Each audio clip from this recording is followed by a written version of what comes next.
Mr. Woods? What's that thing pressing against me? I was teaching a freshman girl how to drive at a driving school. I never expected that this innocent-looking but boldly dressed underclassman would actually ask to sit on my lap and have me teach her hands-on. On the way, I held back my urge and forced myself to focus on teaching as I deliberately ignored her brushing against me, but then she released the clutch too quickly and the car suddenly stalled and shook violently. She fell heavily between my legs and I could feel myself pressing against her core. She was only wearing a short skirt with thin underwear underneath. My name's Ryan Woods. Last year, I offended the director of my old driving school and got kicked out. This year, I came to work as a driving instructor at a school near a community college, and it was full of young female students. The students' thinking was simple and sheltered. They partially understood desire and had no real sense of boundaries, acting purely on instinct. They would dress provocatively and flaunt their bodies. Because of that, I ended up seeing plenty I probably shouldn't have. But remembering how I was fired for offending my boss before, I treasured this job and forced myself to stay professional when teaching my students, even when I felt tempted to do otherwise. Still, physical contact was sometimes unavoidable. Most of them were around 20, right in the age when emotions ran high. Some of them had never dated in high school and had never been close with a man before, so they were especially sensitive. Especially that girl from the dance department who had just started her first year of college. Her figure had developed perfectly, with curves all in the right places, and even the way she walked drew attention. She seemed to particularly enjoy being close to me, always requesting that I tutor her one-on-one. Sometimes she would press her chest against my arm, and sometimes she would brush her fair, perfect legs against my pants. After giving her lessons, I would have to spend half a day relieving myself after I got back home. These incidents happened more and more often, and the way she looked at me grew bolder by the day. That afternoon, Alice Brown hurried over in small, quick steps to practice driving. She was wearing her dance outfit, a white practice suit with a short skirt that hugged her figure closely, showing all her curves. She bent over and knocked on the car window.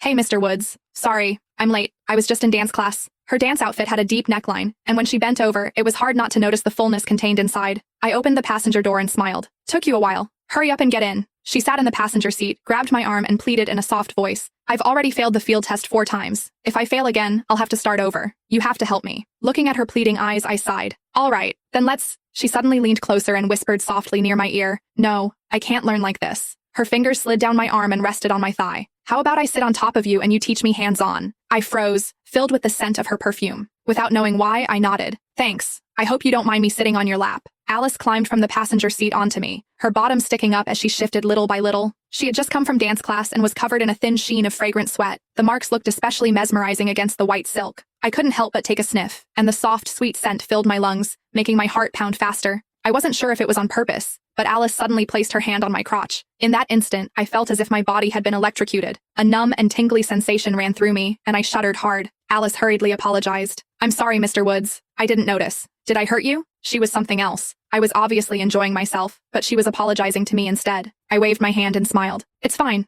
Sit properly. I'll teach you step by step." Alice adjusted her position and sat on my lap again. She had great aim.